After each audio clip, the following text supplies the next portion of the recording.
রাজনীতিতে অনেক সময় এমন কিছু ঘটনা ঘটে যা কোনো রাজনৈতিক দলের অভিযোগের থেকেও বেশি শক্তিশালী হয়ে ওঠে, কারণ সেখানে রাজনৈতিক দলের অভিযোগ নয়, ঘটনায় নিজের সাক্ষী হয়ে দাঁড়ায়। কোচবিহারের শীতলকুচি ব্লকের বড় কুইমারি গ্রাম পঞ্চায়েতের রাগামাটি গ্রামের সাম্প্রতিক ঘটনা ঠিক তেমনই। সেখানে আবাস যোজনা প্রকল্পের 88 জন উপভোক্তার হাতে প্রায় 2,90,000 টাকা ফিরিয়ে দিয়েছেন এক পঞ্চায়েত সদস্য।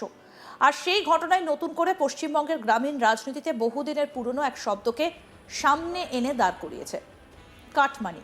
ঘটনায় সবচেয়ে তাৎপর্যপূর্ণ দিক হলো এখানে অভিযোগের পাশাপাশি টাকা ফেরত দেবার ঘটনাও প্রকাশ্যে এসেছে। সাধারণত কোনো আর্থিক অনিয়মের অভিযোগ উঠলে সংশ্লিষ্ট পক্ষ তা অস্বীকার করে, কিন্তু এখানে পরিস্থিতি কিছুটা আলাদা। কারণ উপভোক্তাদের একাংশের দাবি আবাস যোজনার টাকা পাওয়ার পর তাদের কাছ থেকে নির্দিষ্ট পরিমাণ অর্থ নেওয়া হয়েছিল এবং এখন সেই অর্থ ফেরত দেওয়া হচ্ছে। ফলে স্বাভাবিকভাবেই প্রশ্ন উঠছে, যদি টাকা নেওয়াই না হয়ে থাকে তাহলে ফেরত দেওয়া হচ্ছে কেন? আর যদি টাকা সত্যিই নেওয়া হয়ে থাকে তাহলে তা কোন নিয়মে নেওয়া হয়েছিল? এই প্রশ্নগুলোই এখন শীতলকুচি থেকে শুরু করে গোটা রাজনৈতিক মহলে আলোচনার কেন্দ্রবিন্দু হয়ে উঠেছে। ভারতের গ্রামীণ উন্নয়ন কর্মসূচিগুলোর মধ্যে আবাস যোজনা অন্যতম গুরুত্বপূর্ণ প্রকল্প। বহু গরিব এবং নিম্ন আয়ের পরিবার এই প্রকল্পের মাধ্যমে মাথার ওপর পাকা ছাদ পাওয়ার সুযোগ পেয়েছে।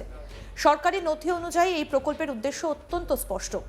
যাদের নিজের বাড়ি নেই বা কাঁচা বাড়িতে বসবাস করেন তাদের আর্থিক সহায়তা দিয়ে বাসস্থান নির্মাণে সাহায্য করা। অর্থাৎ এই টাকা কোনো রাজনৈতিক দলের নয়, কোনো নেতা বা জনপ্রতিনিধিরও নয়। এটা করদাতাদের অর্থ, যা সরকারি প্রকল্পের মাধ্যমে সাধারণ মানুষের কাছে পৌঁছানোর কথা। সেই কারণেই যখন অভিযোগ ওঠে যে প্রকল্পের সুবিধে পাওয়ার পর উপভোক্তাদের কাছ থেকে কিছু অর্থ ফেরত পাওয়া হয়েছে, তখন বিষয়টা শুধুমাত্র স্থানীয় রাজনৈতিক বিতর্কের মধ্যে সীমাবদ্ধ থাকে না। এটা প্রশাসনিক স্বচ্ছতা, সরকারি প্রকল্পের বিশ্বাসযোগ্যতা এবং গণতান্ত্রিক ব্যবস্থার উপর মানুষের আস্থার সঙ্গেও জড়িয়ে যায়। শীতলকুচির ঘটনায় উপভোক্তাদের বক্তব্য বিশেষ তাৎপর্যপূর্ণ। একাধিক উপভোক্তা দাবি করেছেন, বাড়ি তৈরির সরকারি অর্থ পাওয়ার পর তাদের কাছ থেকে কয়েক হাজার টাকা করে নেওয়া হয়েছিল। তাদের মধ্যে একজন প্রকাশ্যে জানিয়েছেন তার কাছ থেকে 4,000 টাকা নেওয়া হয়েছিল এবং সেই টাকাই এখন ফেরত পেয়েছেন। এই বক্তব্য সত্য হলে বিষয়টা অত্যন্ত গুরুত্বপূর্ণ, কারণ সরকারি প্রকল্পের সুবিধে পেতে হলে কোনো উপভোক্তাকে অতিরিক্ত অর্থ দিতে হবে না, এটাই সরকারি নিয়ম। ফলে কোনোভাবে টাকা নেওয়া হয়ে থাকলে তা কেন নেওয়া হয়েছিল সেই প্রশ্নের উত্তর পাওয়া জরুরি। আবাস যোজনার উপভোক্তা সুমিত্রা পাল কি বলছেন শুনবো। ঘরে টাকার জন্য। কবে টাকা নিয়েছিল আপনার কাছে? ঘর পাওয়ার সময়। সেটা কি চাপ দিয়ে টাকাটা তুলেছিল পঞ্চায়েত? না, কেন টাকা দিয়েছিলেন তাহলে? ঘর পাইছে তার জন্য একটা তাদের অনুদান দিতে হয়, তাই দিচ্ছে। তা আজকে আবার ফেরত চাইতে কেন এলেন? আর সবাই যেটা চলবে সেটা তো আমার চলতে হবে না। ফেরত দিল? হ্যাঁ, দিল। কত টাকা? 5,000। এখন খুশি আপনি? হ্যাঁ, খুশি। আবাস যোজনার উপভোক্তা আকুতি বর্মন কি বলছেন শুনবো। ঘর পাশে দাঁড়িয়ে গেছিল, তা ঘরে টাকা দিয়ে দিচ্ছিল, তারপরে পঞ্চায়েত আমার কাছ থেকে টাকা নিছে। কত টাকা নিয়েছে? 6,000 নিছে। আচ্ছা, তা 6,000 টাকা নিচ্ছে। টাকাটা আমরা এতদিন তো চাকরি করি তো দিয়ে দিছি, তাই এখন তো বিজেপি সরকার যখন আসে গেছে তখন আমরা পাবলিকে পঞ্চায়েত থেকে দাবি তুলেছি। বিজয় বর্মন তৃণমূলের পঞ্চায়েত সদস্য কি বলছেন শুনবো। ওই বেনিফিশিয়ারির টাকা আমি অঞ্চল নেতৃত্বে কালেকশন করছি। এখন অঞ্চল নেতৃত্বের নির্দেশে আমি কালেকশন করছি। এখন বেনিফিশিয়ারি টাকা চাইতেছে, তাই মানে বেনিফিশিয়ারিরা চাপ দিয়েছিল আপনাকে টাকা ফেরতের জন্য? না না, ওরা অত চাপ দেয়নি, স্বেচ্ছায় দিলেন। আমি স্বেচ্ছায় দিই, চতুর্দিকে দিতেছি আমি স্বেচ্ছায়। ঘটনাটার আরেকটা গুরুত্বপূর্ণ দিক হচ্ছে যে টাকা ফেরতের পেছনে সাধারণ মানুষের চাপের প্রসঙ্গ উঠে আসা।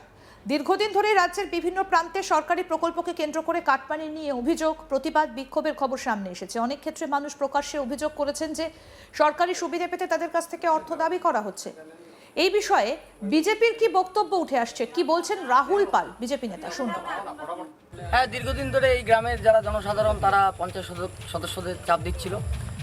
বাধ্য হয়ে অবশেষে আজকে প্রায় 1 মাস 7 দিন 8 দিন হয়ে গেল আমাদের সরকারের বয়স। অবশেষে বাধ্য হয়ে আজকে পঞ্চায়েত সদস্য আজকে জনসাধারণের টাকা জনসাধারণকে ফেরত দেবে। মৌসুমী সরকার পাল বিজেপি নেত্রী কি বলছেন শুনবো। ওরা বিগত 15 বছর ধরে যে দুর্নীতি করে গেছে তারই একটা নজির, যে সরকারি আবাস যোজনা সাধারণ মানুষ যারা গরিব অসহায় দরিদ্রতার সঙ্গে ঘর পেয়েছে তাদের টাকা নেওয়া তো কোনোভাবেই কাম্য নয়। সেই জায়গায় ওরা যেভাবে পেয়েছে সেইভাবেই লোকের কাছ থেকে টাকা তুলেছে। আমাদের প্রতিনিধি মনসুর হাবিবুল্লাহ কি প্রতিবেদন তুলে ধরেছেন দেখব। 4 মে তৃণমূল কংগ্রেসের সরকারের পতন হয়, তারপর থেকেই বাংলা জুড়ে ডিম থেরাপি চালু হয়েছে। দিকে দিকে সাধারণ মানুষ ও দৈত্যপূর্ণ তৃণমূল নেতাদের উদ্দেশ্যে ডিম ছুটছে। তাদের লক্ষ্য করে ডিম বৃষ্টি এতই হচ্ছে যে পুলিশের গাড়ি থেকে নামতেও ভয় পাচ্ছেন একাধিক তৃণমূল নেতা।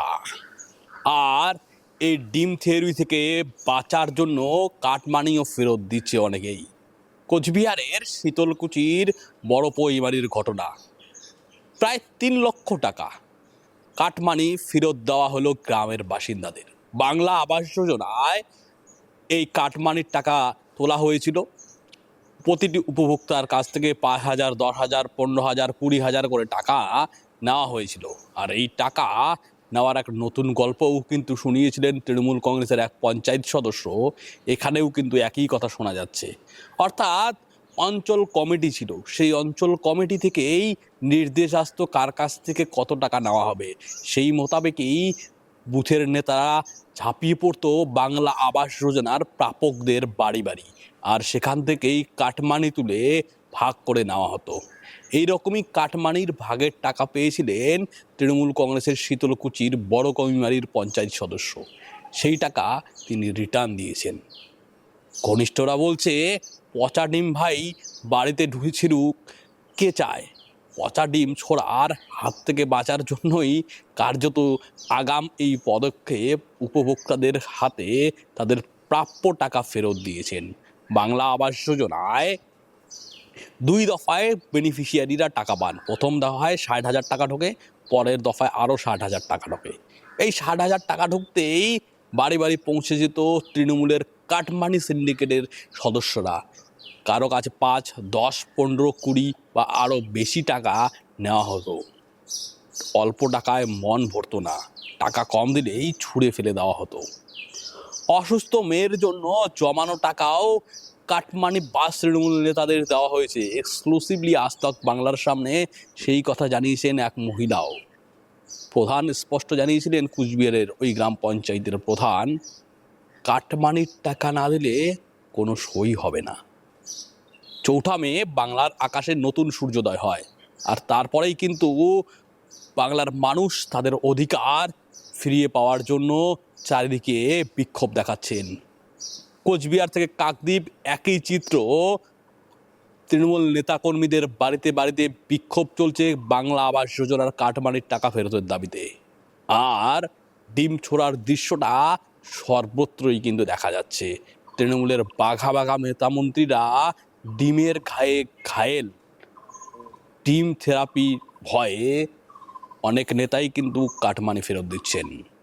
কোচবিহারের মেখলিগঞ্জের জামাল লাহের প্রধানের বাড়িতে ডিম হাতে হাজির হয়েছিলেন মহিলারা। কোচবিহারে এক গ্রাম পঞ্চায়েতের সদস্য তার আলিশান বাড়ি তৈরি করেছেন এই আবাস যোজনার কাটমানির টাকা দিয়ে। তার বাড়িতে টাকা ফেরত চাইতে গিয়ে দেখেন পঞ্চায়েত সদস্য বাড়িতে নেই। তার বাড়ি লক্ষ্য করেই পচা ডিম ছুঁড়ে এসেছিল সাধারণ মানুষ। কোচবিহারের মাথাভাঙায় কাউন্সিলর দফায় দফায় কাটমানির টাকা ফেরত দিচ্ছেন।